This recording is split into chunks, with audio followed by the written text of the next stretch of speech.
بسم الله والصلاة والسلام على رسول الله وعلى آله وأصحابه ومن والاه، أما بعد فأعوذ بالله من الشيطان الرجيم. بسم الله الرحمن الرحيم. يا أيها الذين آمنوا اتقوا الله وابتغوا إليه الوسيلة وجاهدوا في سبيله لعلكم تفلحون. إن الذين كفروا لو أن لهم ما في الأرض جميعا ومثله معه ليفتدوا به من عذاب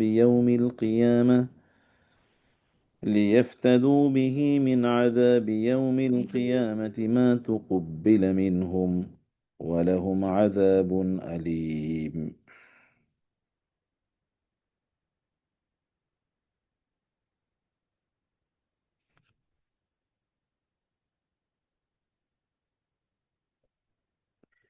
يريدون أن يخرجوا من النار وما هم بخارجين منها ولهم عذاب مقيم. والسارق والسارقة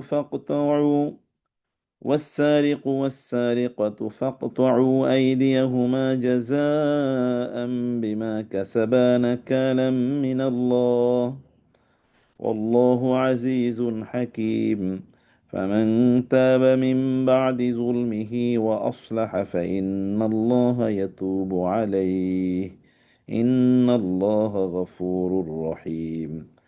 ألم تعلم أن الله له ملك السماوات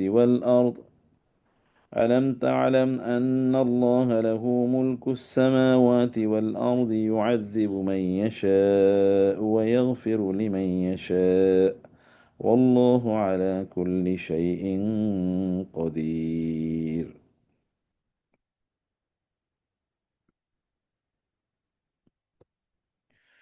يا أيها الرسول لا يحزنك الذين يسارعون في الكفر من الذين قالوا آمنا بأفواههم ولم تؤمن قلوبهم ومن الذين هادوا سماعون للكذب سماعون لقوم آخرين لم يأتوك يحرفون الكلم من بعض مواضعه يقولون إن أوتيتم هذا فخذوه وإن لم تؤتوه فاحذروا.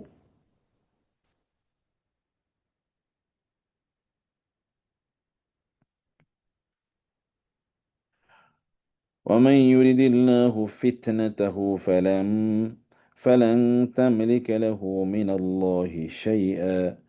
أولئك الذين لم يرد الله أن يطهر قلوبهم لهم في الدنيا خزي ولهم في الآخرة عذاب عظيم.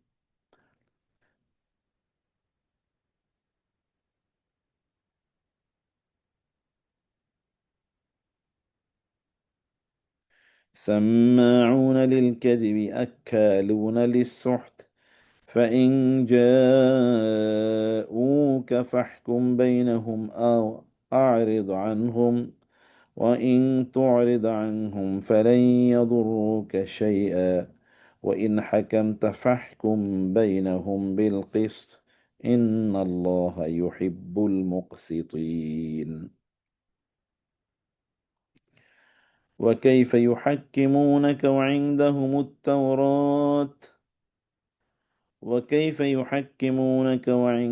التوراة فيها حكم الله ثم يتولون من بعد ذلك وما أولئك بالمؤمنين.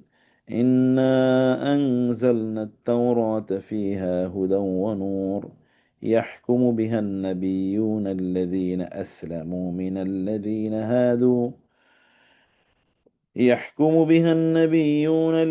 أسلموا للذين هادوا والربانيون والأحبار بما استحفظوا من آيات الله وكانوا عليه شهداء فلا تخشوا الناس واخشوني ولا تشتروا بآياتي ثمنا قليلا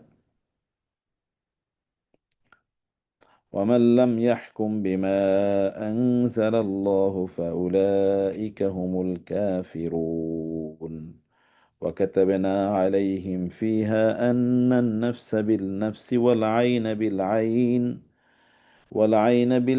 والأنف بالأنف والأذن بالأذن والسن بالسن والجروح قصاص فمن تصدق به فهو كفارة له ومن لم يحكم بما أنزل الله فأولئك هم الظالمون.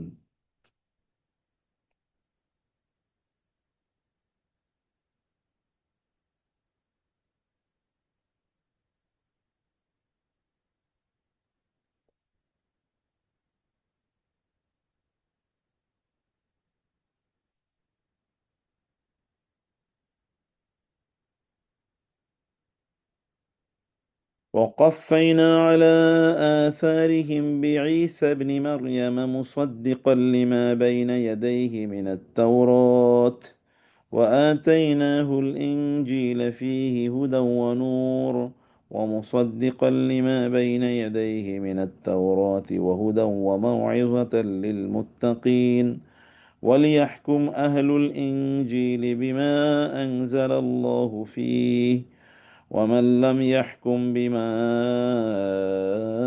أنزل الله ومن لم يحكم بما أنزل الله فأولئك هم الفاسقون.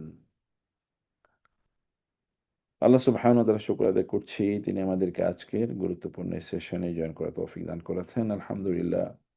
এবং রাসূলুল্লাহ সাল্লাল্লাহু আলাইহি ওয়াসাল্লামের উপর দুরূদ এবং সালাম বর্ষিত হোক। আল্লাহুম্মা সাল্লি ওয়া সাল্লিম ওয়া বারিক আলা নবিয়িকা মুহাম্মদ। আল্লাহুম্মা সাল্লি আলাইহি আল্লাহুম্মা বারিক আলাইহি। আজকের আমরা অবশ্য এখান থেকে শুরু করব। আজকে যে আয়াতগুলো পড়েছি এখানে গুরুত্বপূর্ণ কয়েকটি বিষয় আছে। এর মধ্যে মৌলিকভাবে আল্লাহর বিধান নিয়ে যারা তালবাহানা করে, যে সকল মুক্তার ব্যক্তি, এই আয়াতটা কত থেকে শুরু হয়েছে? আমরা তো আজকে 35তম আয়াত থেকে শুরু করছি। 35 গত ক্লাসে জি, আমরা জাযাকাল্লাহ খাইর। 35 থেকে আমরা বলছি আজকে। তো আজকের যে আয়াতগুলো আমরা পড়ছি এখানে মৌলিকভাবে দুটো জিনিস আছে। একটা তো হচ্ছে যেই আলোচনাটা অব্যাহত ছিল সেটি, মানে আল্লাহর বিধান অনুসারে চলা, আল্লাহর বিধানের বিরুদ্ধে কেউ যদি বিদ্রোহ করে তার মানে সে আল্লাহর বিরুদ্ধে যুদ্ধ করল। আর তাদের শাস্তির কথা এর আগের আয়াতগুলোতে বলা আছে। আজকে সেই ধারাবাহিকতায় আল্লাহ সুবহানাহু ওয়া তাআলা তার বিধানকে ব্যক্তি জীবনে এবং সমাজে প্রতিষ্ঠা করার জন্যে তিনি দিক নির্দেশনা দিয়েছেন। যারা ব্যক্তি জীবন এবং সমাজে আল্লাহর বিধানকে প্রতিষ্ঠা করতে চায় না, তারা মূলত ইহুদিদের চরিত্র লালন করছে। এবং ইহুদিদের ব্যাপারে এখানে ৩টি শব্দ আল্লাহ তাআলা উল্লেখ করেছেন যে আল্লাহর বিধান অনুসারে যারা বিচার ফয়সালা করে না। বিচার ফয়সালা যদি আমরা বলি তাহলে কেবলমাত্র এটা কোর্টের আ বা জুডিশিয়াল সিস্টেমের বিষয়টা আমাদের মাথায় আসে না। জুডিশিয়াল সিস্টেম তো আরো অনেক পরের ব্যাপার, অথবা আরো একেবারে হাইয়েস্ট লেয়ারের কথা। কিন্তু তারপরেও তো আরো লোয়ার লেভেলে তো আল্লাহর বিধানের আ ইমপ্লিমেন্টেশন, ইমপ্লিকেশন আছে। সেটা যেমন আমাদের ব্যক্তি জীবনে কি আল্লাহর বিধান নাই? আছে। তো ব্যক্তি জীবনে আল্লাহর বিধান যদি কেউ মানে পালন না করে, তাইলে সেও তো সত্যিকার অর্থেই আল্লাহর বিধানকে যারা পালন করে না তাদেরই অন্তর্ভুক্ত। তাই না? আমরা যখন আলোচনা করি তখন কেবল আমরা ১ম এই চলে যাই রাষ্ট্র বা সমাজের কাছে। কিন্তু পরিবার কই? ব্যক্তি কই? ব্যক্তি, পরিবার এবং ব্যক্তির অধীনস্থ যে সকল আ উম সেটিং অ্যান্ড এনভায়রনমেন্ট আছে, সেগুলো প্রতিষ্ঠান হতে পারে। সেখানেও ব্যক্তি কতটুকু তার অধীনস্থ, যেটা তার কন্ট্রোলে আছে, সেখানে সে কতটুকু আল্লাহর বিধান প্র্যাকটিস করছে বা প্রতিষ্ঠা করছে। That is also very important. আপনাকে রাষ্ট্র নিয়ে আল্লাহর কাছে জবাবদিহি করতে হবে না। হবে আপনার ব্যক্তিগত জীবন নিয়ে, আপনার পরিবার নিয়ে। রাষ্ট্র যারা পরিচালনা করে তাদের দায়, তাদেরকে আল্লাহর কাছে জবাবদিহি করতে হবে সেখানে সে রাষ্ট্র কিভাবে চালিয়েছে। তার মানে কি আমরা রাষ্ট্র পরিবর্তন করব না? অবশ্যই করব। অবশ্যই। রাষ্ট্র পরিবর্তনের জন্য আমাদের উদ্যোগ থাকবে। কিন্তু সেটা আমাদের প্রাইমারি রেসপনসিবিলিটি না বা প্রাইম রেসপনসিবিলিটি না। আমরা যদি এভরি ইন্ডিভিজুয়াল যদি আমরা দিনদার হয়ে যাই, তাহলে রাষ্ট্র তো একটা অ্যাবস্ট্রাক্ট ক্যারেক্টার। এটা একটা নন এন্টিটির মতো। যদিও এটা নন আ মানে আ যদি বলি পার্সোনাল, নন পার্সোনাল অথবা ইম্পার্সোনাল একটা এন্টিটি। তাইলে সেটা যারা চালায়, তারা যদি দিনদার হয়ে যায় তাহলে তো আর কোনো কথা নেই। তারা যদি দিনদার হয়ে যায়, আপনি যে প্রতিষ্ঠানটা চালাচ্ছেন, আপনি যদি দিনদার হয়ে যান তাহলে প্রতিষ্ঠানটা আপনি দিন বা শরিয়া আপনি প্রতিষ্ঠিত করবেনই। কিন্তু যিনি নিজেই দিনদার না, তিনি কিভাবে দিন প্রতিষ্ঠা করবেন? সে কারণে দাওয়া ইজ ভেরি ইম্পোর্টেন্ট। নবী রাসূলরা এই কাজটাই বেশি করেছেন। দাওয়া, দাওয়া, দাওয়া, দাওয়া। এই কথাগুলো কিন্তু কোরআনের পাতায়, পাতায় আছে। Summary of the whole message of the Quran এটি। তো সেই আলোচনাটা আমি করব ১ টা মিনিটে।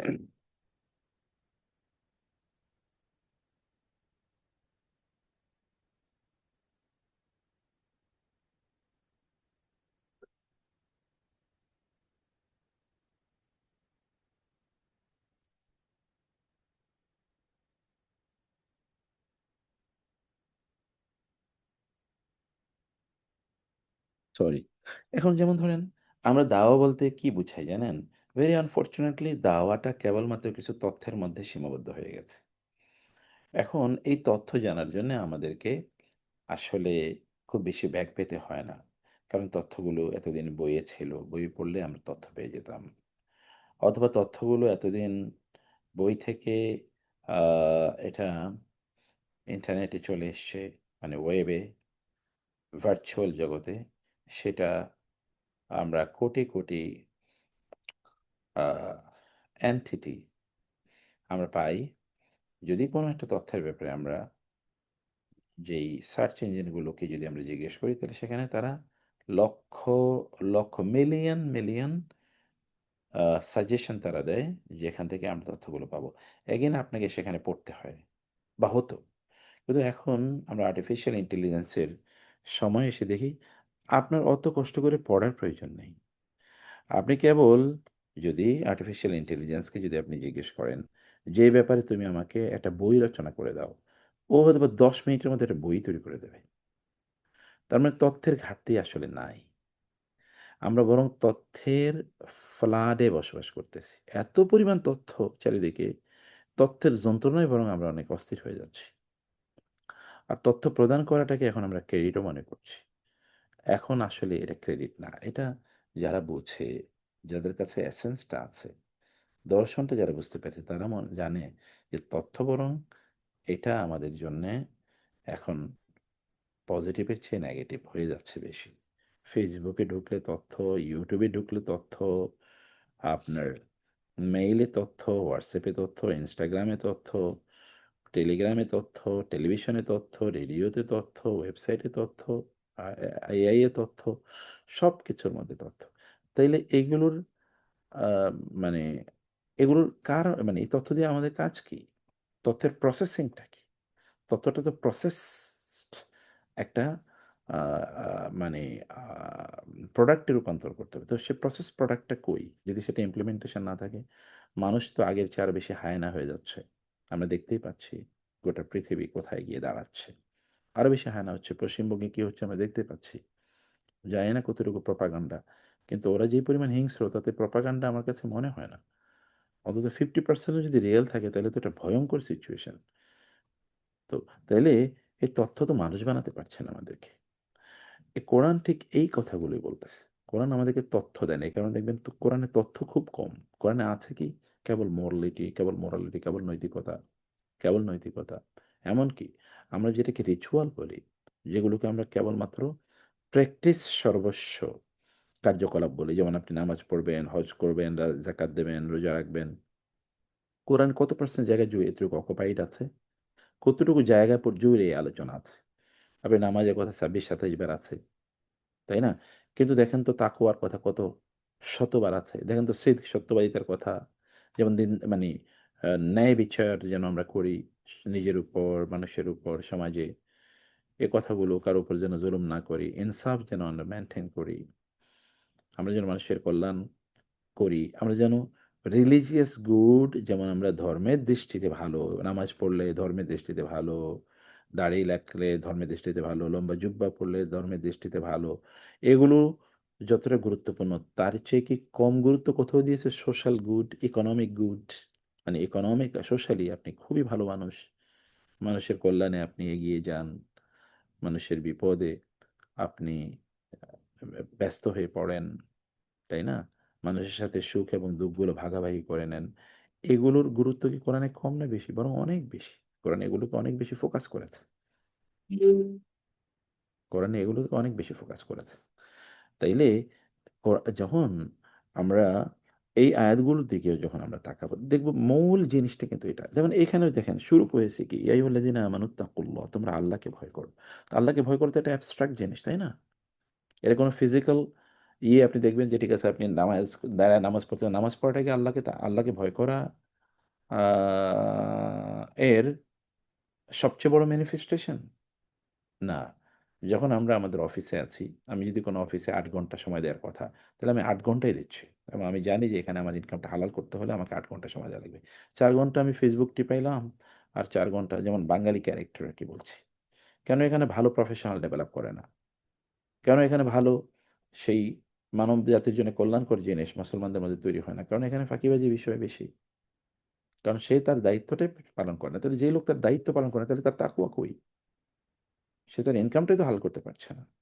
অর্থাৎ যেই কাজ করে না কেন, সে তার প্রফেশনাল লেভেলে কি তিনি খুব এক্সেলেন্স লেভেলে যাচ্ছেন? অধিকাংশ মুসলমান এভারেজ। আপনাদের কথা তো আলাদা আলহামদুলিল্লাহ। আপনারা তো সমাজের সবচেয়ে মানে ক্রিম, যেটা 1% ও না সমাজে। তার চেয়ে অনেক, হয়তোবা ১,০০০ এর মধ্যেও একজন, বা তার চেয়ে, আমি তো মনে করি তার চেয়ে ১,০০,০০০ এর মধ্যে হয়তোবা একজন। কিন্তু বাকিদের অবস্থাটা কি? এভারেজ না? অথবা মানে বিলো এভারেজ। তো বিলো এভারেজ লোক দিয়ে আমরা কিভাবে দুনিয়া শাসন করব? সাহাবায়ে কেরামরা কি বিলো এভারেজ ছিলেন? বরং তাদের তাকওয়া ছিল, নৈতিকতা ছিল। রাতের অন্ধকারেও কোনো নারীর দিকে সে তাকাতো না।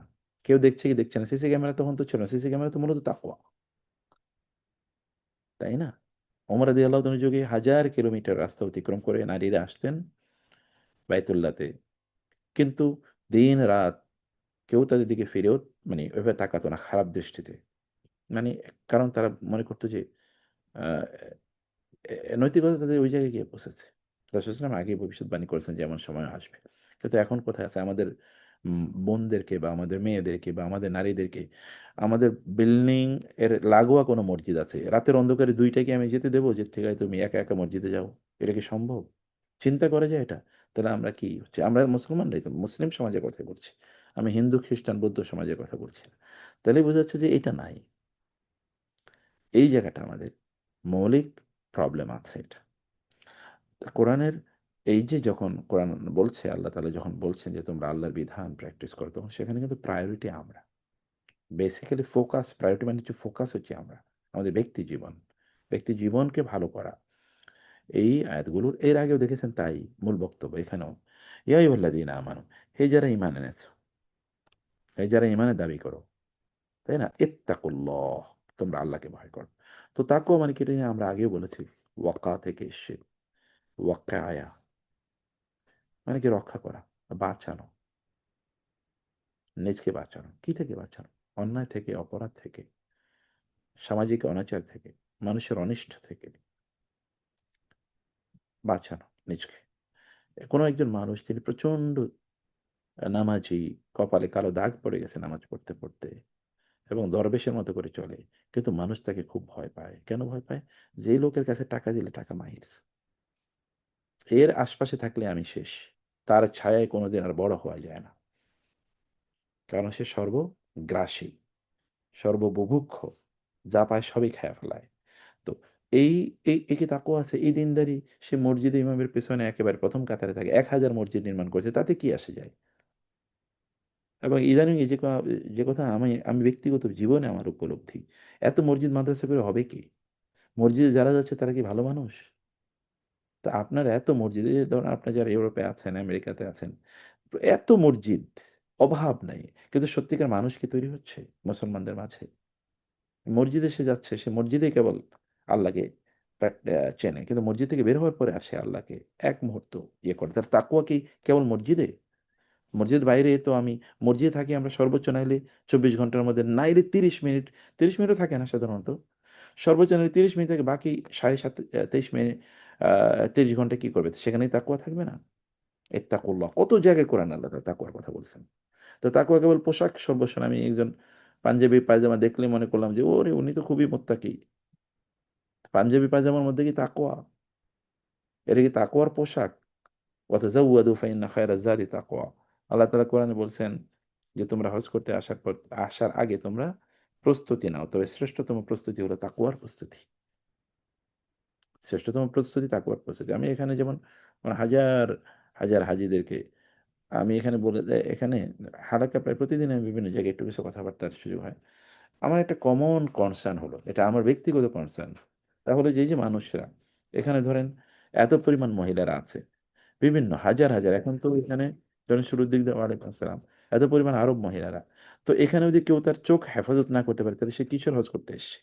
তার তাকুয়া তো আসলে আগে অন্তরে ডেভেলপ করতে হবে। যদি সেটা না থাকে তাহলে তার এই হজ করে তো কোনো লাভ নেই।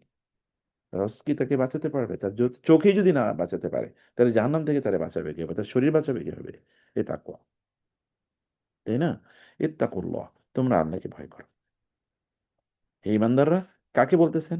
কোন কাফের মুশরিকেরই বলতেছেন যে আল্লাহ তাআলা তোমরা আল্লাহকে ভয় করো? ইমানদারদেরকে বলছে, তার মানে এটা একটা ক্রাইসিস।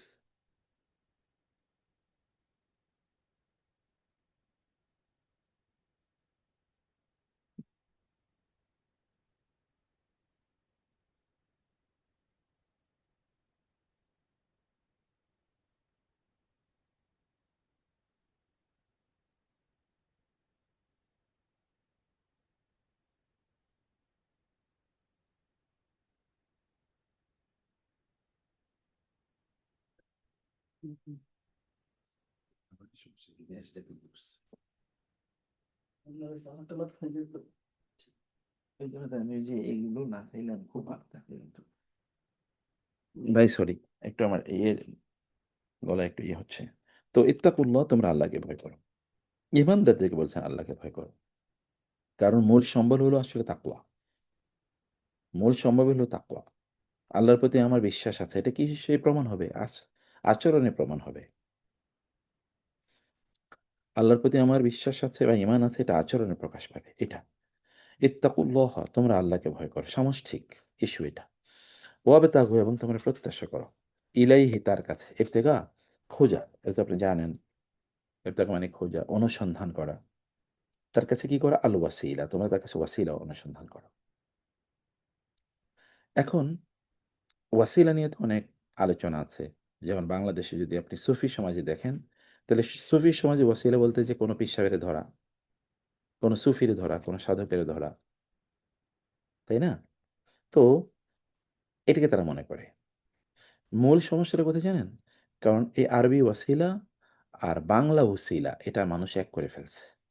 আরবিতে ওয়াসিলা আর বাংলা উসিলা এর ব্যবহার এক না। আর তাছাড়া আরবিতে ওয়াসাইল, ওয়াসাইল মানে মাধ্যম।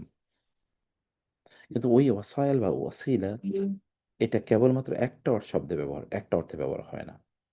অ্যাবিগেন কোরআনিক অ্যারাবিক তো আপনি জানেন যে কোরআনিক অ্যারাবিক কিন্তু তাদের যে ব্যবহারিক অ্যারাবিকের চেয়ে, বা ব্যবহারিক অ্যারাবিকে যে অর্থ আছে কোরআনিক অ্যারাবিকে, সে অর্থের কিছুটা আমরা পরিবর্তন দেখতে পাই। কারণ কোরআন এসে নতুন টার্মিনোলজি ডেভেলপ করেছে। পুরো ভাষাটাকে কোরআন মানে চেঞ্জ করে ফেলেছে। ধরেন এই শব্দটা আরবরা জানতো। সলাত শব্দ হয়তো আরবরা আগে ব্যবহার করতো। কিন্তু সলাত যে এরকম নামাজ, যাকাত শব্দ হয়তো আরব, আর যাকাত না, অথবা এর কাছাকাছি শব্দ তার। কারণ এর রুট তো আরব থেকে, আরবি ভাষা থেকে এসেছে। যাক্কা ইউজাক্কি এরা আগে ব্যবহার করতো। কিন্তু এটার যে নতুন রূপ এরকম তারা এটা জানতো না। ফলে কোরআন এসে ভাষার একটা বিবর্তন দিয়েছে। ফলে ওয়াসিলা মানে কিন্তু এখন ওই যে মাধ্যম খোঁজা এরকম না। তা আল্লাহকে পাওয়ার জন্য তো আমাদের কোনো মাধ্যম দরকার নাই। যদি আপনি বলেন যে ইবাদতের মাধ্যমে, ইয়েস, দ্যাট ইজ পসিবল। যে তাকওয়ার মাধ্যমে আল্লাহকে খুঁজতে হবে।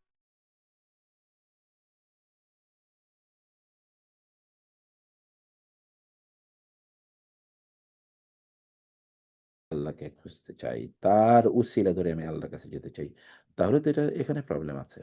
আমি যাকে মনে করছি যে উনি আমাকে আল্লাহর কাছে পৌঁছে দেবেন, তিনি কি আল্লাহর কাছে পৌঁছেছেন, নাকি কেবল তার বাহ্যিক বেশভূষা, এটা তো আমরা জানি না।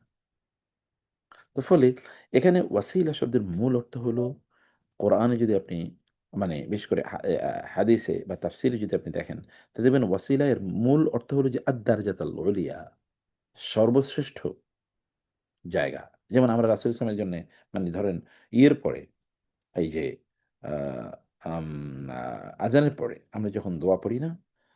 আতি মুহাম্মাদানিল ওয়াসিলাতা ওয়াল ফাদিলা ওয়াদ দারাজাতার রাফিয়া, ওয়াসিলা আল ফাদিলা তাই না? ওয়াদ ওয়াদ-দাওয়াত দারাজাতার আর-রাকিয়া ওয়াবআসহু মাকামাম মাহমুদা। এই মাহমুদা। এক্সাক্টলি। তাহলে ওয়াসিলা মানে হচ্ছে সর্বশ্রেষ্ঠ স্থান, সর্বশ্রেষ্ঠ মর্যাদা। এবং হাদিসে ওয়াসিলা মানে হচ্ছে জান্নাতের সর্বোচ্চ জায়গা। যেমন আপনি জানেন হাদিস শেষে রাসূল সাল্লাল্লাহু আলাইহি ওয়াসাল্লাম বলেছেন, "তোমরা আল্লাহর কাছে জান্নাত চাও। তোমরা আল্লাহর কাছে জান্নাতুল ফেরদাউস চাও।" কেবল এটা কেউ বলবে না, "হে আল্লাহ তুমি আমার একটা এভারেজ জান্নাত দান করো।" আল্লাহ একটা জান্নাত দিলেই হইল, এরকম না। তোমরা আল্লাহর কাছে সর্বশ্রেষ্ঠ জান্নাত কামনা করো। কারণ এটা রিচনেস অফ ইউর মাইন্ড এটা প্রকাশ করে। আল্লাহর কাছে চাইতে কখনো কম চাইতে হয় না। কারণ এটা আল্লাহর মর্যাদাকে খাটো করে। আমরা যখন কোনো গরিবেরে দেই, ওই গরিব আমার কাছে প্রত্যাশাই করে না যে ওরে আমি ৳১০০ র একটা নোট দেব। ও প্রত্যাশাই করে আমি ওরে ৳৫ দেব। আগে ৳২ চিন্তা করত। এখন আর ৳২ নোট পাওয়া যায় না। অতএব ও চিন্তা করে আমি তাকে হয়তোবা সর্বোচ্চ ৳১০ দেব। এমনকি ৳৫, এই সাউন্ড এখানে সমস্যা হচ্ছে। হুম। এখন আপনি লাগিয়ে শোনেন। এ ধরেন ৳৫ নোটও এখন আর নাই, অতএব ও ওটা প্রত্যাশা করে না। কারণ ও জানে ৳১০০ দিলে ওর মাথা ঘুরাইবে। ও তখন আমার কাছে তো ভাঙতি নাই, এই কথা বলবে। কারণ ও আমাকে ওই লেভেলে মনেই করে না। ওর এক্সপেকটেশন, কারণ ও জানে আমি এটা দেব না। তাহলে এটা আমার ব্যাপারে তার ধারণাটা ডেভেলপই করে নাই। কারণ আমরা এরকমই করি। আমাদের আচরণটা এরকম। কিন্তু আল্লাহ সুবহানাহু ওয়া তাআলা, যিনি মহাজাগতিক, সবকিছুর স্রষ্টা, সকল সম্পদের যিনি মালিক, তিনি চাইলে পাথরকে যেকোনো সময় মণিমুক্তায় রূপান্তরিত করতে পারেন। পাহাড়কে তিনি সোনায় রূপান্তরিত করতে পারেন। তাই না? সেই মহান রব তিনি কেবল বললেই হয়ে যায়। তার কাছে কম চাওয়া মানে তার প্রতি injustice, তার কাছে কম চাওয়া মানেই তার প্রতি অসম্মান, অথবা তাকে তার ডিগনিটি কমানো। এবং তাকে বাদ দিয়ে অন্য কারো কাছে চাওয়া মানে হচ্ছে কি? তার ডিগনিটি কমানো। এবং তাকে বাদ দিয়ে তাকে সরাসরি অ্যাপ্রোচ না করে। যেমন খ্রিস্টান ধর্মে মানে খ্রিস্টিয়ানিটিতে বলা হয় গড হচ্ছেন ট্রান্সেন্ডেন্টাল। ট্রান্সেন্ডেন্টাল মানে তো তিনি আনঅ্যাপ্রোচেবল। তাহলে তাকে আপনি সরাসরি অ্যাপ্রোচ করতে পারেন। তাকে অ্যাপ্রোচ করতে হবে আপনাকে পোপ, প্রিস্ট বা ফাদারদের মাধ্যমে। কারণ আপনি সরাসরি তাকে অ্যাপ্রোচ করতে পারবেন না। এই কারণে আপনাকে চার্চে যেতে হবে, ফাদারদের ওয়াসিলা নিতে হবে। কিন্তু ইসলাম এই মিথোলজিকে সরাসরি ডিনাই করেছে। ইসলাম বলছে না, ওইযা সাআলাকা ইবাদি আন্নি, আপনারা পড়ে এসেছেন আয়াতগুলো। যখন আমার বান্দারা আপনাকে জিজ্ঞেস করে আমার ব্যাপারে, আমি তো খুবই কাছে তাদের। ফাইন্নী করিব, I am very much approachable, near to them, very close to them. এমনকি তাদের এই যে ঘাড়ের যে রগ, যেটা একটু আঘাত পাইলেই মানুষ মারা যাবে, সেটার চেয়েও আমি তার কাছে। ওয়ানাহনু আকরাবু ইলাইহি মিন হাবলিল ওয়ারিদ। কিন্তু মোক্তার ভাই, আমাদের দেশের এখন যে অবস্থা হয়ে গেছে, এই যে সংস্কৃতি অফ পীর এন্ড মাজার এন্ড এভরিথিং, আমাদের জি, দেশের তো বহুলাংশ মানুষ মানে এর মধ্যে ঢুকে গেছে যে আমাকে কারো থ্রুতেই আমাকে যেতে হবে। জি। মানে এইখান থেকে কেমনে মুক্তি আল্লাহ জানে, চারটারই এটা দিকে তাকিয়ে। এটার ১ নাম্বার প্রবলেম হলো ভাই, এটাকে একদল ব্যবসা হিসেবে নিয়েছে। ফলে তারা এইটাকে প্রমোট করে, পপুলারাইজ করে। যেহেতু তার এখানে ব্যবসা আছে। আর শয়তান মানুষকে দিয়ে শিরক করাবে, তাহলে শয়তানের এখানে ব্যবসা আছে। তাহলে ২ টা ব্যবসায়িক গ্রুপ এখানে কাজ করে। শয়তান এবং যারা এই পীরতন্ত্র যারা ইয়ে করেছে। ৩ নাম্বার একটা ফিলোসফিক্যাল প্রবলেম আছে। প্রবলেমটা কোথায়? খ্রিস্টান যে মিথোলজি বা গ্রিক মিথোলজি এবং হিন্দুদের যে মিথোলজি, এগুলো ইসলামে একাকার হয়ে গেছে আইসা। ফলে ওই মিথোলজিগুলো যেমন হিন্দুদের ঠাকুর ছাড়া তাদের চলে না, এবং খ্রিস্টানদের ফাদারহুড ছাড়া বা তাদের প্রিস্ট হুড ছাড়া তাদের চলে না। বৌদ্ধদেরও তাদের মনকে মানে এটা ছাড়া চলে না। ফলে এগুলো একাকার হয়ে ইসলামে আইসা দর্শন আকারে এগুলো ঢুকে গেছে। এই যে সুফিবাদের দর্শন, সুফিবাদ কিন্তু জিনিস হিসেবে ভালো ছিল। সুফিবাদের মূল বক্তব্য ছিল কি, আপনার দুনিয়াটা আহ, যেন কোনোভাবে আমাদেরকে ওভারকাম না করে, দুনিয়া যেন আমাকে পাজল করে না দেয়, আমাদের ফোকাস যেন আখেরাত কেন্দ্রিক হয়। হ্যাঁ, দুনিয়া আমার লাগবে, ভেহিকল, এটা আমার বাহন আখেরাতে যাওয়ার, কিন্তু এটাই যেন আমাদের মূল ডেস্টিনেশন আমরা বানিয়ে না ফেলাই। এটা মূল বক্তব্য ছিল। যেমন আবু হুরায়রা রাদিয়াল্লাহু তাআলা আনহু, আবু যার আল গিফারি রাদিয়াল্লাহু তাআলা আনহু, সাহাবায়ে কেরামের মধ্যে অনেকের এরকম ইয়ে ছিল। হাসান আল বসরি, যাদেরকে আমরা ইয়ে মানে ইয়ে হিসেবে পার্সি। জানি, তো জি জি। সাধক, তাই না, বা তাবে, এই যে ওনাদের মূল ফিলোসফি, ইমাম গাজালিরা ধরেন, ইমাম শাফি বা ইমাম আহমদ ইবনে হাম্বল বা ইমাম ধরেন নববীরা, ওনারা যেটা করেছেন, ওনারা এই বৈরাগ্যবাদ, যেটাকে জুহুদ বলা হয়, এটা তারা প্র্যাকটিস করেছেন, যেটাকে আমাদের দেশে লোকেরা বৈরাগ্যবাদ বলে। বৈরাগ্যবাদ ইসলাম একেবারে হারাম, নিষিদ্ধ। ফাদারদের মধ্যে বিয়ে করা যাবে না, ব্যবসা বাণিজ্য করা যাবে না, সংসার পাতানো যাবে না, দুনিয়ার সম্পদের মালিক হওয়া যাবে না। ইসলাম বলছে যে তুমি দুনিয়ার রাজা, তুমি দুনিয়ার সম্পদের মালিক হওয়া না, মানে আমি তো দুনিয়াকে তোমার অধীনস্থ করে পাঠাইছি, এবং দুনিয়ার রাজা হিসেবে আমি তোমাকে পাঠাইছি। খলিফা মানে কি, আমি দুনিয়ার রাজা বানাইছি তোমাকে, তো দুনিয়া তো তোমার সেবক, তুমি দুনিয়ার মালিক। অতএব ইহুদি খ্রিস্টান দুনিয়ার মালিক, ও এটা মুসলমানদের একটা বড় ধরনের মানে অধপতন। খ্রিস্টান, ইহুদি, হিন্দু, বৌদ্ধরা দুনিয়ার মালিক হওয়ার কথা ছিল না, কারণ দুনিয়ার মালিক হবে মুসলমানরা। এখন দুনিয়ার কোনো ব্র্যান্ড মুসলমানদের হাতে নাই, দুনিয়ার কোনো সম্পদ মুসলমানদের হাতে নাই, এটা ভিক্ষুকের জাতি। অথচ সবকিছুর মালিক হওয়ার কথা ছিল মুসলমানরা। আর আমাদের দেখেন আপনি সুলাইমান আলাইহিস সালাম নবীরা, তাদের পরিস্থিতি দেখেন।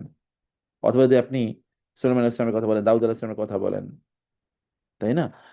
আর নবীদের কথা যদি বলি, যদিও নবীদের মূল কাজ ছিল দাওয়াতি, তো সে কারণে দুনিয়ার তারা একেবারে ওই রকম ব্যবসা বাণিজ্য ইত্যাদিতে যদি তারা ইনভলভ হয়ে যান, তাহলে তো তারা আর দাওয়াতি কাজ করতে পারবে না। There is a different issue. কিন্তু তখন আবু বকরের কথা চিন্তা করে দেখেন, ওমরের কথা চিন্তা করেন, ওসমান রাদিয়াল্লাহু কথা চিন্তা করেন, আব্দুর রহমানের আউফ, সাহাবায়ে কেরামের মধ্যে যারা জান্নাতে সুসংবাদ প্রাপ্ত 9 জন 10 জন, এর মধ্যে 9 জনই ছিলেন ধনী, এবং সাধারণ ধনী না, সমাজের সবচেয়ে বেশি ধনী তারা ছিলেন। ফলে সম্পদ এটা মুসলমানদেরই মালিক হওয়ার কথা ছিল। এটা ভিন্ন আলোচনা, আমি সেদিকে যাচ্ছি না। তাহলে যেটা হয়েছে কি, তা এখানে আমাদের মৌলিক ওই ওই জায়গায় গিয়ে যখন দর্শনটা আমাদের এখানে ঢুকে গেছে, ঢুকে যাওয়ার পর মানে তখন এই এই এখানেই তখন এই যে ওয়াসিলা এর সিস্টেম ঢুকে গেছে, না অমকের ধরতে হবে নাহলে আল্লাহরে পাওয়া যাবে না, যার পীর নাই তার পীর হলে শয়তান, এই যেহেতু বক্তব্য ঢুকে আছে। তাহলে আপনি আল্লাহকে পাওয়ার জন্য মানুষকে কেন ধরতে হবে? মুক্তার ভাই, আল্লাহ, হ্যাঁ, সরি একটু একটা জাস্ট মনে পড়লো ওয়াসিলা। ওয়াসিলা তো আরেকটা, মানে যদি শাব্দিক অর্থ হয়, এটা আল্লাহর নৈকট্য লাভ করা, তাই তো? সো এক্স্যাক্টলি, আমি সেটাই ইট বলতেছি। Is a process, it's a process, right? আবার হুম, আপনি হাদিসে বলছেন যে আমরা আজানের পরে দোয়া করে আল্লাহ যাতে ওয়াসিলা দেন, সর্বশেষ বেহেশতের সর্বশ্রেষ্ঠ স্থানে অধিষ্ঠিত করুন, এই এই দোয়াটা করতেছে। এইটা শুনে আমার কাছে মনে হয়েছে, যাচ্ছে ছোট্ট একটা উদাহরণ শেয়ার করব। আব্বার বস ছিলেন ডক্টর কফিল উদ্দিন মাহমুদ সাহেব। উনি আব্বাদের সিএসপি ব্যাচের, আব্বার 6 বছরের, আব্বারা একসাথে তবলিগ জমাত মাঝে মাঝে করতেন আগে। উনি একদিন আমাকে বলতেছিলেন যে এই যে পীর ফকির মাজার নিয়ে বলতেছিল যে তুমি এত কিছুর পিছনে কেন যাবা, তোমার কাছে তো আল্লাহর ডাইরেক্ট টেলিফোন নম্বর আছে। আমি হুম, বললাম, আমাকে বলে তুমি নাম্বারটা জানো? আমি চুপ করেছিলাম। বলে তুমি জানো, কিন্তু এইভাবে তোমাকে কেউ বলে নাই। তোমার যখন আল্লাহকে দরকার হবে ডাইরেক্ট টেলিফোন করো, নাম্বারটা লিখে রাখো। আর যে কোনটা? বলে 24434। 5 ওয়াক্ত নামাজের ফরজ নামাজ, এটাই হলো dialing. You dial, go to সেজদা এন্ড আস্ক আল্লাহ। হুম। তো আল্লাহর নৈকট্য ওয়াসিলা, ওটাই হলো মানে। তো তখন আমার কাছে মনে হলো, ক্লাস 10-11-এ পড়তাম, ওইভাবে চিন্তা করি নাই কখনো। পরে মনে হলো যে এটা একটা বিরাট একটা ফিলোসফি। না, আসলেই তো। আপনি একটা চিন্তা করে দেখেন যে আমাদেরও, আপনার যে অফিস চালান, আপনার যদি কোনো কর্মচারী ডেইলি 5 বার আপনার কাছে রিপোর্ট করতে হয়, ডেইলি কয়বার, 5 বার যদি রিপোর্ট করতে হয়, তাইলে এই কর্মচারী পারফরমেন্সের লেভেলটা কোথায় যেতে পারে? এর কি কোনো প্রবলেম থাকবে? এ তো কোনো প্রবলেম থাকবে না, কারণ এই 5 বার আপনার কাছে এসে রিপোর্ট করতেছে, 5 বার আপনাকে বলতেছে আমার এই সমস্যার সমাধান করেন, ওইটা সমস্যা এটা এভাবে ডেভেলপ করছে, তাহলে আপনার নখদর্পণে সে সব কিছু। এবং আপনিও কিন্তু ভেরি মাচ কমফোর্টেবল, আপনার কোনো কিছু আটকে আছে না। তাহলে 5 বার যখন আমরা আল্লাহ সুবহানাহু সামনে দাঁড়াই, তাহলে আমাদের কি থাকার কথা? কিছু থাকার, কোনো প্রবলেম তো থাকার কথা না। আমাদের কোনো গুনাহও থাকার কথা না। আল্লাহ সুবহানাহু ওয়া তাআলা টাইমিংটা এমন করেছেন। নামাজের টাইমিংটা দেখেন, এত অসাধারণ টাইমিং। শুরুই করছি, দিন শুরুই করছি কি দিয়ে?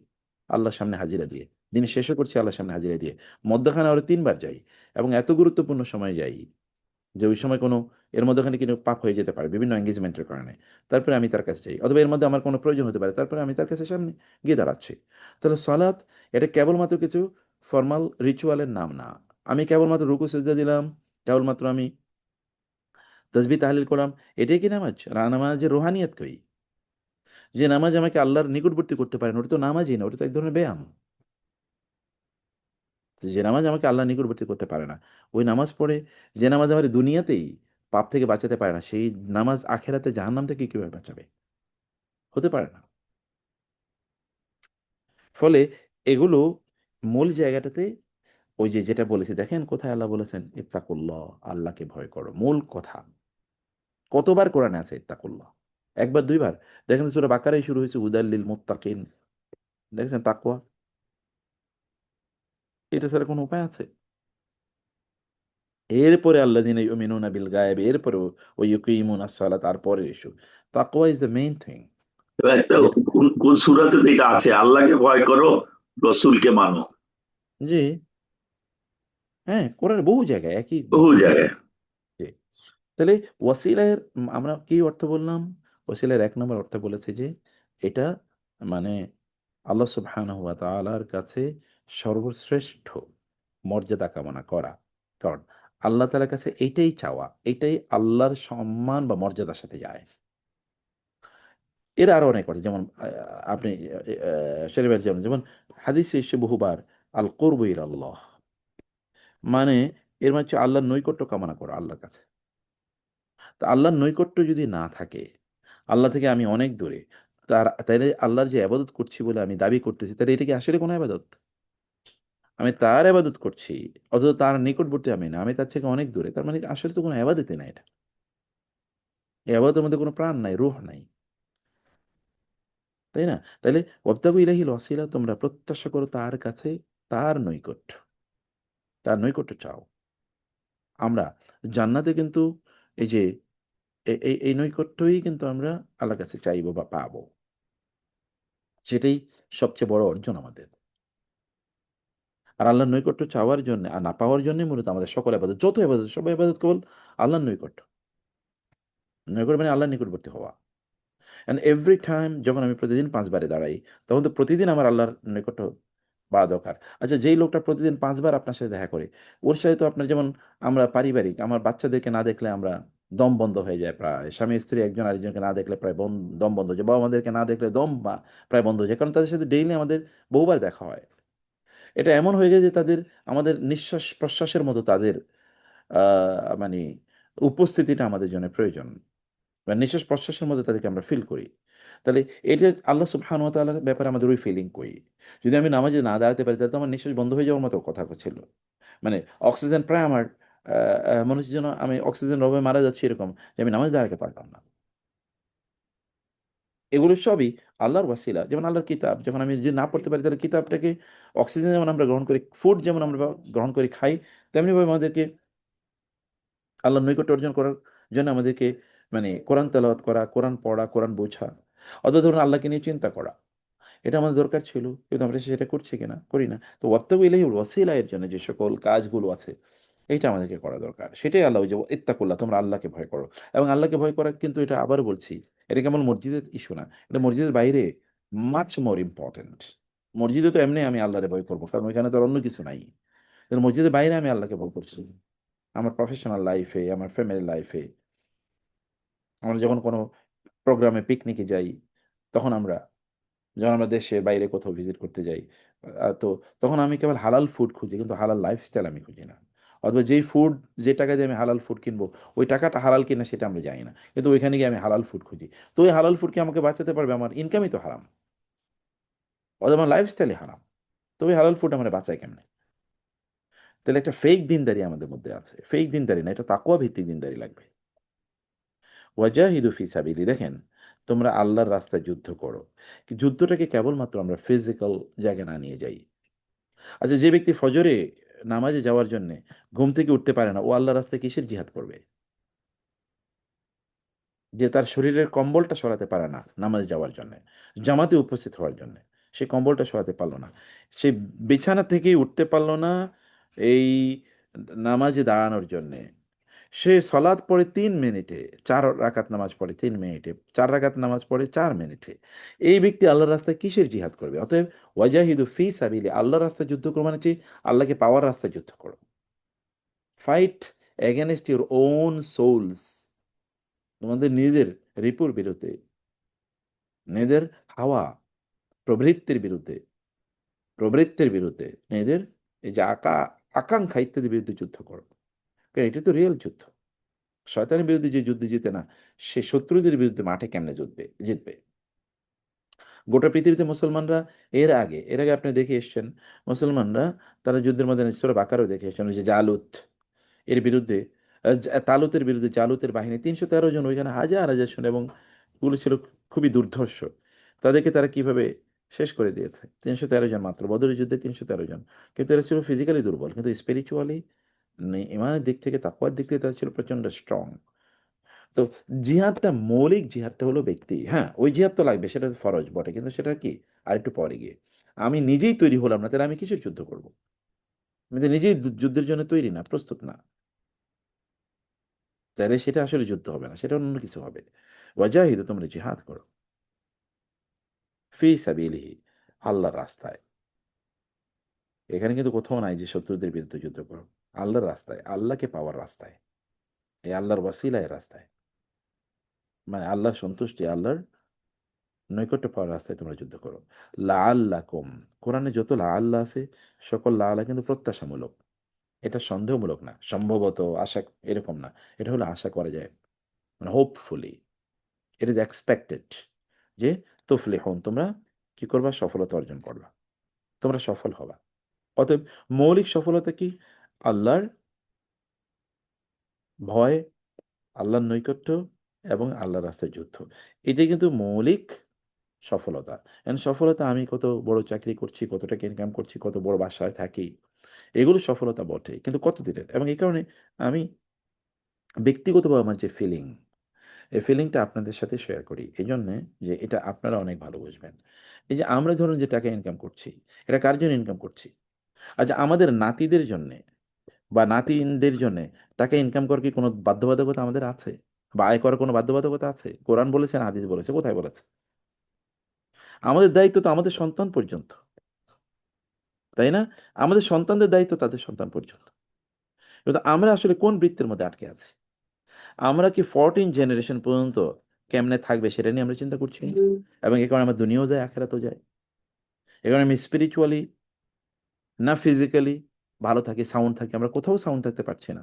সব জায়গায় আমরা একটা অস্থিরতার মধ্যে আছি। কারণ আমি যেই দায়িত্ব আমার নাই, সেই দায়িত্ব আমি নিচ্ছি। ধরেন আপনার এমন, আপনার অফিসে আপনার ধরেন 10টা কাজ আছে, এখন ওইটা আপনার এরিয়া অফ ওয়ার্কের মধ্যে বা রেসপন্সিবিলিটি নেই, ওইটা যদি আপনি মাথায় নেন তাহলে তো আপনি সারাদিন অস্থির থাকবেনই। তো ওইটা তো আমার দায়িত্ব না। কারণ তাদের রিজিক তাদের পিতার মাতার মাধ্যমে আল্লাহ তাআলা তৈরি করবেন, তাদের পিতাদের মাধ্যমে।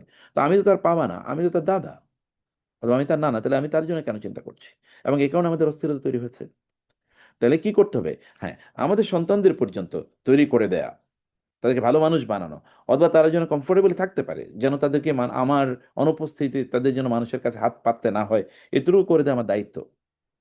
প্রথম দায়িত্ব তাদেরকে ভালো মানুষ বানানো, তাদেরকে যোগ্য করে তোলা, তাদেরকে ভালো মানুষ বানানো, এগেইন তাদেরকে যোগ্য করে তোলা।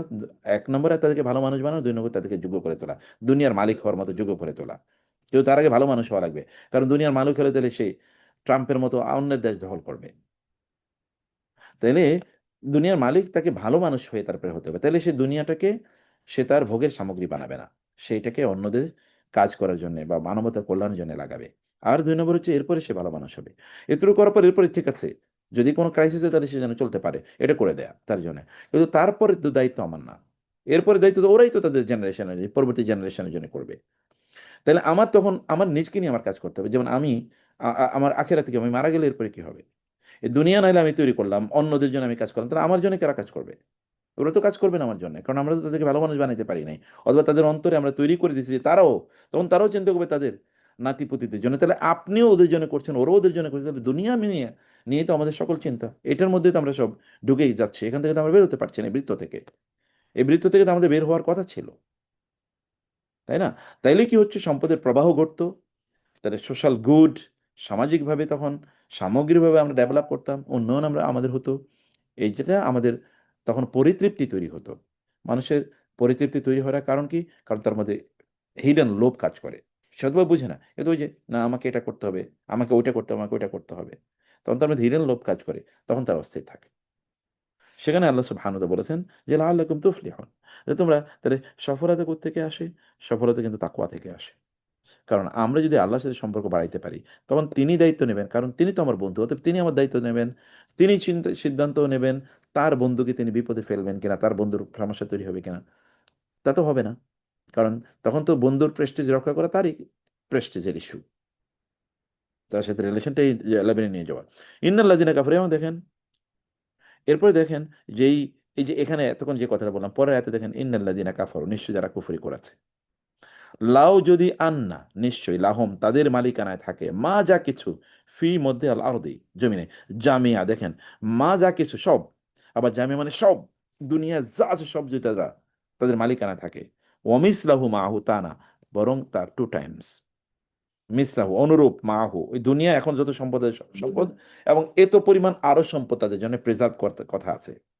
কিন্তু লিয়াফতাদু বিহি, যেন তারা ইফতাদ ফিদিয়া, এই যে এটা আমরা আগেও জানি, ফিদিয়া মানে কি, মুক্তিপণ, কম্পেনসেশন, বিহি, এই সব সম্পদের মাধ্যমে সে যেন কম্পেনসেট করতে পারে কি, মিন আযাবি ইয়াউমিল কিয়ামা, কিয়ামতের শাস্তি থেকে, যদি সে এর মাধ্যমে এগুলো কম্পেনসেশন দিয়ে কিয়ামতের শাস্তি থেকে সে রক্ষা পেতে চাইবে। মা তুকুব্বিলা মিনহুম, এটা তাদের কাছ থেকে কবুলই করা হবে না। আচ্ছা, কিয়ামতের দিন তো আর কোনো কারেন্সি নাই, আপনার কোনো সম্পদ নাই, কারণ আপনি তো এমনি আপনার ছেলে নাতি পুতি, অথবা তারপরে জেনারেশন, তারপরে জেনারেশন, তারপরে জেনারেশনের জন্য করে গেছেন, ওগুলো সব ওরা মালিক, ওরা ওগুলো ভোগ দখল করতেছে। অথবা আপনারা আমাদের মৃত্যুর সময় কেউ, না ইহুদিরা, না খ্রিস্টানরা, না মুসলমানরা, না হিন্দুরা, বৌদ্ধরা, কেউ তাদের কবরে বা সিমেট্রিতে কোনো কিছু কিন্তু, মানে কফিনের সাথে কেউ কোনো কিছু দিয়ে দেয় না। তারা এমনি তো নিয়ে যাওয়া যাচ্ছে না, তারপরে যদি কেউ নিয়ে যায় গোটা পৃথিবীর সকল সম্পদ, ঠিক আছে, অথবা যদি অতটুকু আরো সম্পদ যদি নেওয়া হয়, তাইলেও বলে যদি আল্লাহকে যে আমি জাহান্নামের শাস্তি থেকে আমাকে বাঁচাও, তাহলে সে বাঁচতে পারবে না। তাহলে এগুলো, কারণ এগুলোই দুনিয়াতে আপনাকে ব্যবহার করা লাগবে, এগুলো দুনিয়ার পরের উপাদান না, এগুলো দুনিয়ার উপাদান। দুনিয়ায় এই উপাদান ব্যবহার করে আখেরাতে মুক্তি পেতে হবে। আখেরাতে এগুলো কোনো উপাদানই না, কারণ এগুলো হয় আপনার আখেরাতে তো থাকবে না, মিসিং। আর যদি থাকেও, তাহলে এগুলো কোনো কাজে লাগবে না, কারণ আপনি সে দিয়ে কি করবেন? আর এগুলো তো সব মালিক আল্লাহ, তো আপনি তাকে কি দেবেন, কিভাবে দেবেন? তিনিও তো সব অ্যাবসলিউট মালিক, এগুলো তিনি, তাই না? তাইলে ওয়ালাহুম আযাবুন আলীম, তার জন্য কঠিন শাস্তির ব্যবস্থা রয়েছে। আচ্ছা মুক্তার ভাই, এখানে আলিম শব্দটার অর্থ যন্ত্রণাদায়ক, তাই না?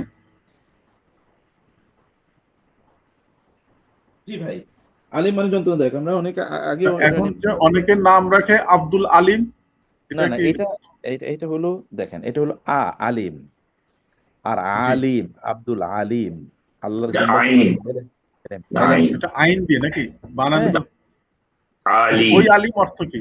আলেম থেকে এই, আসছে নাকি হ্যাঁ ওই? হ্যাঁ, এই যে ওই শব্দ? মহাজ্ঞানী, আচ্ছা আচ্ছা। আলেম মানে এলেম, এলেম থেকে এলম এসছে, এলেম। থেকে। এলেমের এই এই জাতীয় শব্দগুলো, যে শব্দগুলো তিন শব্দ, তিন বর্ণ থেকে এসছে, কিন্তু শেষ বর্ণের আগের বর্ণে ইয়া আছে। যেমন ধরেন আলিম, এই ইয়া আছে না, মুন আইন লাম মিম, কিন্তু মধ্যখানে এখানে শেষ বর্ণের আগের বর্ণে ইয়া আছে। অথবা ধরেন রহিম, এখানে কি শেষ বর্ণের আগের বর্ণে ইয়া আছে। অথবা যেমন ধরেন হাকিম, শেষ বর্ণের আগের বর্ণে ইয়া আছে, মূল তিনটা বর্ণ। এরকম আরো অনেক শব্দ আছে। এই জাতীয় প্যাটার্ন গুলো, এটা কিন্তু একটা প্যাটার্ন, শব্দের প্যাটার্ন। এই জাতীয় প্যাটার্ন গুলোর মানে হচ্ছে this qualities are inseparable from the person অথবা ফ্রম দি এন্টিটি, যার কাছ ব্যাপারে আমরা বলছি, তার এই গুণগুলো, এটা বিল্ট ইন, ইনবিল্ট, ইনসেপারেবল। এটা তার ন্যাচারাল পার্ট, এটা অ্যাচিভ না বা অবটেইন না, এটা তিনি অর্জন করেছেন এরকম না, এটা তার প্রকৃতিগত, এবং এটা তার অস্তিত্বের সাথে কোনোভাবে আলাদা করা যায় না। ফলে আল্লাহ আলিম মানে আল্লাহ কোন ইউনিভার্সিটিতে পড়ে তারপরে জ্ঞান অর্জন করেছেন, ব্যাপারটা কিন্তু এরকম না। আল্লাহ হাকিম, প্রজ্ঞাবান, মানে তিনি কোথাও ল্যাবরেটরিতে টেস্ট করেছেন বা মানে কোনো বড় গবেষণাগারে গবেষণা করেছে তারপরে তিনি তার প্রজ্ঞা বাড়াইছেন, ব্যাপারটা না। এটা তার বিল কিন্তু হেকমা থেকে এসছে না, তাই না মুক্তার ভাই? হেকমা রহিম, হেকমত রহিম মতো এরকম রাহিম। হ্যাঁ, এরকমই এরকমই। মানে এটা আল্লাহ Right. সুবহানাহু ওয়া তাআলার, আল্লাহর এটা প্রকৃতিগত, তার সত্তাগত গুণ এগুলো। এটা তার থেকে আলাদা করা যায় না যে ঠিক আছে তিনি একজন এবং তার রহমত মাঝে মাঝে আছে মাঝে মাঝে নাই, ব্যাপারটা কিন্তু এরকম না। এটা ন্যাচারাল তার, এবং এটা পার্মানেন্ট, এবং এটা মানে সব সময় এই এটা জন্য কি এটাকে আমরা একটু টান দিয়ে শেষ করি একটা মানে হ্যাঁ ইয়ে হাকিম, জি জি জি হাকিম, জি, হালিম। জি জি জি ফিলোসফি আছে এখানে,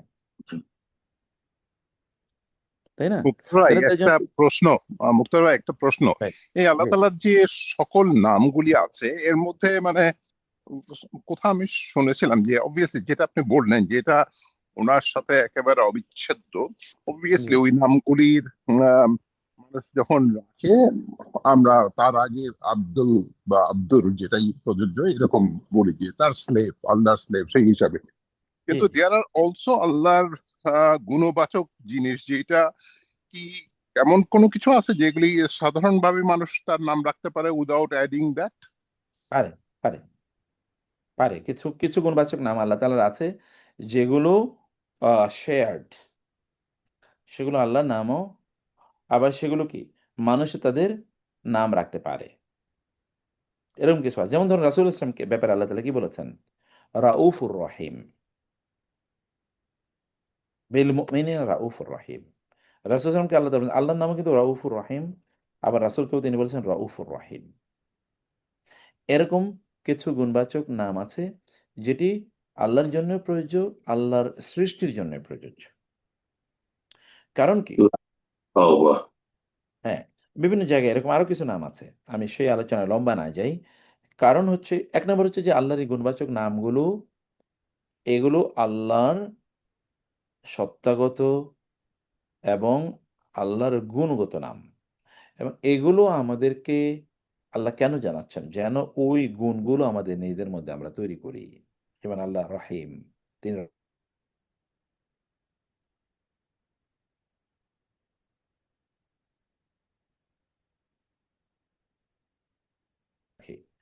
তাই না? এই যে এগুলো সবই ঠিক ওই, ওই লেভেলের। মানে এই কারণে এগুলোকে আমাদেরকে চর্চা করতে কোরআন এবং সুন্নাহ এই নামগুলো আমাদেরকে চর্চা করতে বলেছে। হুম? আচ্ছা। ২ নম্বর জিনিস হলো যে আর এগুলো এর মূল ফিলোসফি হচ্ছে অধিকাংশ নামগুলো, আল্লাহর এই নামগুলো মানুষ তার জন্য রাখতে পারবে না। কারণ এই নামগুলোর মধ্যে এমন কিছু এলিমেন্টস অফ মিনিং আছে বা লেয়ার্স অফ মিনিংস আছে, ইমপ্লিকেশন আছে যেগুলো মানুষের জন্য প্রযোজ্য না। এটা মানুষ করতে পারে না। কারণ এগুলোর মধ্যে হাইপার বোল আছে। এগুলোর মধ্যে আছে আপনার মানে এত ব্যাপকতা, কম্প্রিহেনসিভনেস যেটা কোনো মানুষ ধারণ করতে পারে না। হ্যাঁ, সেগুলোর উদাহরণ, দুই একটা উদাহরণ কি হবে যেমন মুক্তার একটা ভাই? এক্সাম্পল একটা এক্সাম্পল যেমন আল্লাহ তাআলা বলেছেন, মানে হাদিসে রাসূলুল্লাহ সাল্লাল্লাহু আলাইহি ওয়াসাল্লাম বলেছেন, আল্লাহ তাআলা যেমন ধরেন রহমত। রহমতকে যদি আমরা ১০০ বলি, তাহলে আল্লাহ সুবহানাহু ওয়া তাআলা ৯৯% রহমত তিনি তার জন্য রেখে দিয়েছেন। ১ ভাগকে তিনি কি করেছেন? ডিস্ট্রিবিউশন করেছেন তার রহমতের। এই ১ ভাগ রহমত তিনি কাকে দিয়েছেন? তিনি দিয়েছেন সকল ফেরেশতাকে, সকল মানুষকে, সকল জিনকে, সকল প্রাণীকে, সকল মাকে, সকল সন্তানকে, সবাইকে তিনি দিয়েছেন ওই ১ ভাগ। এখন এই ১ ভাগেরও ৯৯% এই ৯৯% কিন্তু আলাদা। এই যে ১ ভাগে ৯৯% তিনি রেখে দিয়েছেন দুনিয়ার জন্যে। আর ওই ৯৯% তিনি আখিরাতের জন্য রেখে দিয়েছেন। ওইখানে সেটা ম্যানিফেস্টেশন প্রকাশ ঘটবে। কিন্তু এখানে দুনিয়াতে যে ৯৯%, এই ৯৯% এর এই 100, ওই 1কে আবার ধরি 100 যদি করি, 1কে, যে 1 যে বাকি রইল, এটা যদি 100 করি, 99% তিনি নিজের জন্য রেখে দিয়েছেন, দুনিয়ায় তিনি এটার প্রকাশ ঘটাবেন। ওকে। আর ওই 1%, তাহলে এই 1% মানে হোল যেই রহমত, সেটার তো ধারে কাছেও নাই। এই 1কে যে 100 করেছি, তার 1% তিনি তার সকল সৃষ্টির মাঝে বন্টন করে দিয়েছেন। তোর মধ্যে মারা পাইছে কতটুকু বলেন, তোর মধ্যে রাসূল সাল্লাল্লাহু আলাইহি ওয়াসাল্লাম পাইছে, নবী রাসূলরা কতটুকু পাইছে?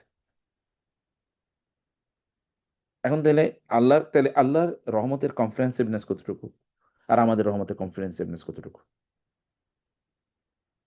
আদম আলাইহিস সালাম থেকে শুরু করে কিয়ামত পর্যন্ত তো লোক আসবে, আর যত শয়তান, ইবলিস, জিন যত আছে তাদের মধ্যে, মানে জিন, তার কথা বলছি, সকল প্রাণী, তারাও তো তাদের সন্তানদের প্রতি, শাবকদের প্রতি তারাও তো রহমত প্রদর্শন করে, তাই না? ফেরেশতাদের রহমত আছে। রাসূল ইসলামকে রহমত হিসেবে আল্লাহ নাজিল করেছেন, তাহলে তিনি কতটুকু পাইছেন? তাহলে কম্প্যারিজনটা বুঝতে পারছেন? এগুলো সব কিছুর জন্য, এগুলো সব কিছুর জন্য। আল্লাহ তাআলা যেমন গাফফার, তিনি ক্ষমাশীল। আচ্ছা, আল্লাহর ক্ষমাশীল আর আমাদের ক্ষমার মধ্যে পার্থক্য কি? আমরা ধরুন কেউ আমাদের প্রতি একটা অন্যায় করছে, করার পরে ওরে আমি ক্ষমা করে দিলাম, তখন বলি, তোমারে ক্ষমা করে দিলাম, কিন্তু আমার মনটা আসলে, তোমার দেখলেই মনটা খারাপ হয়ে যায়। আর তোমারে ক্ষমা করে দিয়েছি, ঠিক আছে, কিন্তু তুমি একটু ঠিক কইরা চইলো। এরপর যদি 10 বছর পরে এই লোকটা কোনো অন্যায় করে, তখন আপনি বলবেন, তোমারে সেদিন ক্ষমা করে ভুল করছিলাম, আসলে তুমি ভালো হওয়ার মতো না। দেখছেন, দ্বিতীয়বারে আমি তাকে কি করছি? আর আল্লাহ তাআলার কাছে আমরা, এটা তো একজনের ব্যাপারে, আর আল্লাহ সুবহানাহু ওয়া তাআলা এর কাছে আমরা সারাদিন অপরাধ করার পর, প্রতিদিনই অপরাধ করছি, প্রতিদিন অথবা গোটা জীবন জুড়ে অপরাধ করেছি, আমাদের বয়স 70 হয়ে গেছে, 70 বছর পর্যন্ত অপরাধ করেছি, 70 বছরের সময় এসে আল্লাহকে বললাম, আল্লাহ তুমি মাফ করে দাও, ভুল করেছি। আল্লাহ বলবেন, যাও, তোমার 70 বছর সব গুণ আমি মাফ করে দিছি। তাহলে ক্ষমাশীলতার লেভেল কি? একজনের জন্য তিনি এটা করছেন? না, সবার জন্য।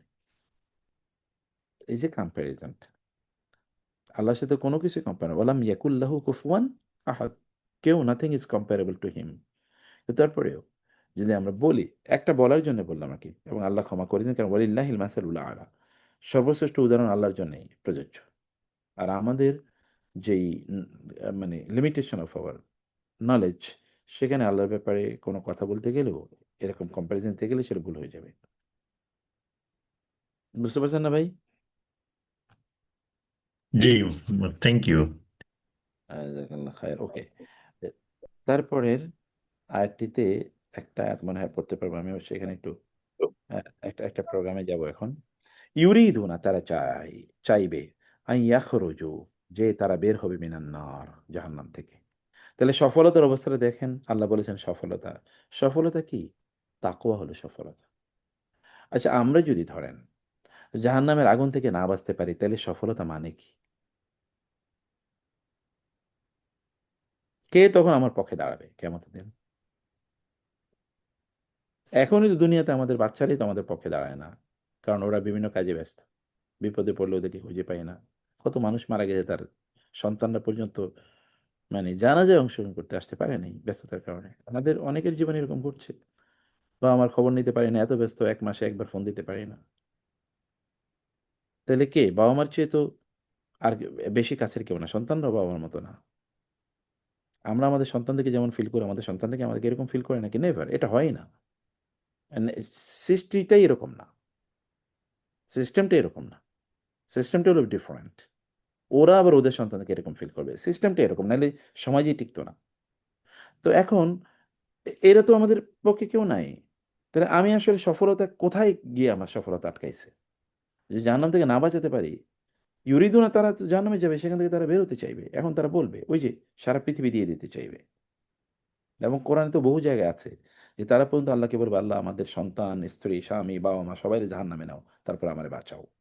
কারণ আমরা তো দুনিয়াতে ধরেন জেলে গেলাম, আচ্ছা ঠিক আছে, কোনো এক সময় তো জেল থেকে বের হব, ওকে, কষ্ট পাইছি, আচ্ছা ঠিক আছে, আ এ দিনকে সব তো আর এক সমান যায় না। কয়েকদিন পরে তো আমার কষ্ট দূর হবে।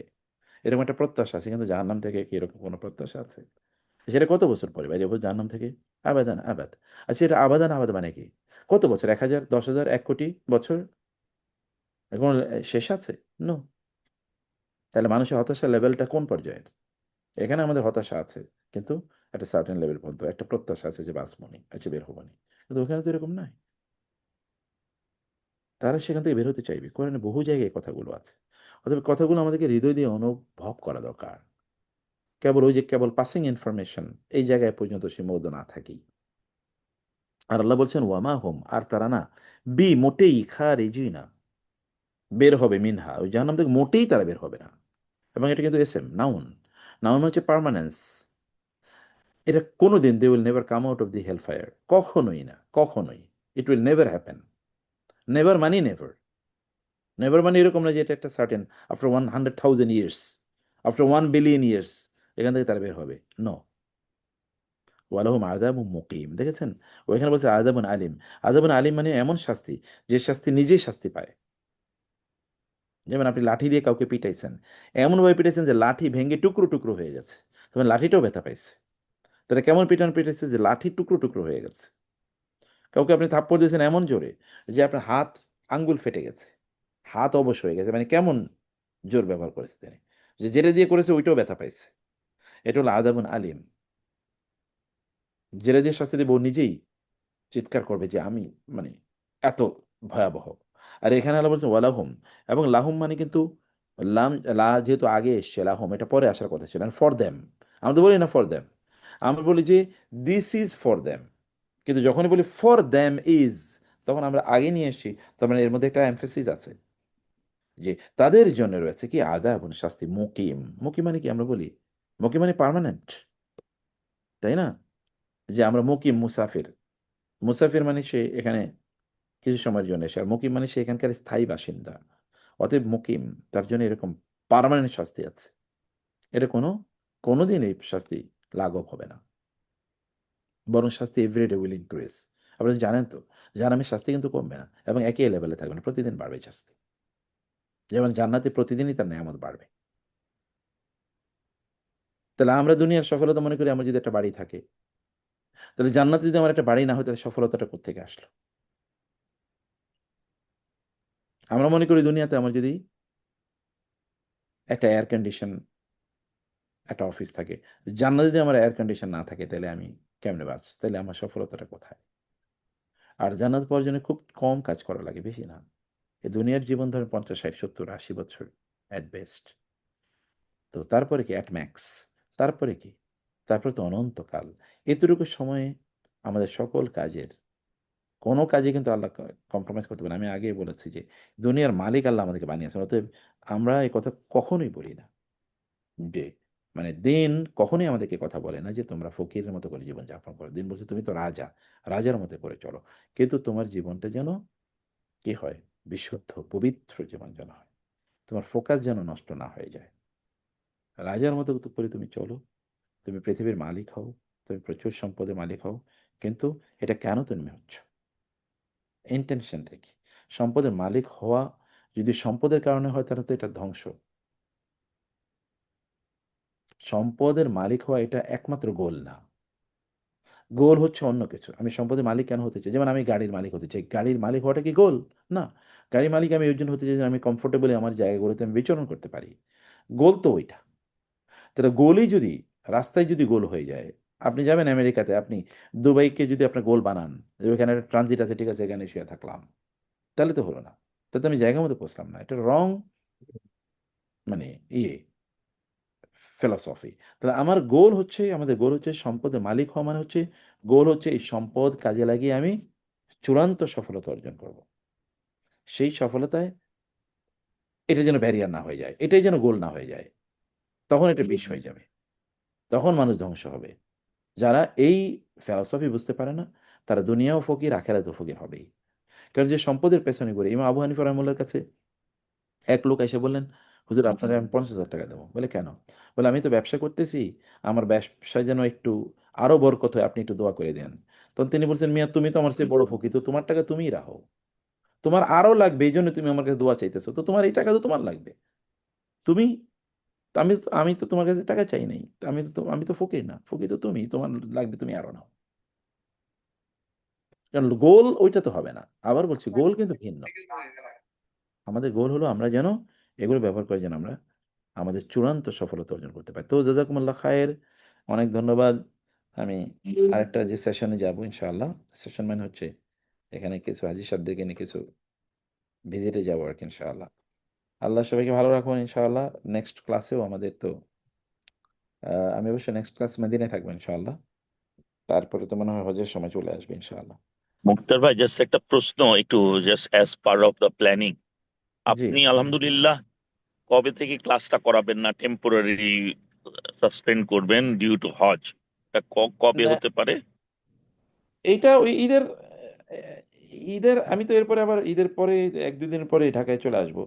না, তো আমি আমি ঢাকারটা তো আমি দেখতেছি ধরেন আমাদের এটা হলো এরপরে কি ষোলো বুঝতেছি, আমি তারিখ মানে না? ওখানে থাকা অবস্থায় আমি হিসাবে দেখছি 16 যে তারিখ, আমাদের তারপর তার আজকে হবে না, 9, কাল 16 আর 16, 25 না, to 23 23, close. 23, হ্যাঁ, 23 তারিখের ক্লাস 23। হবে।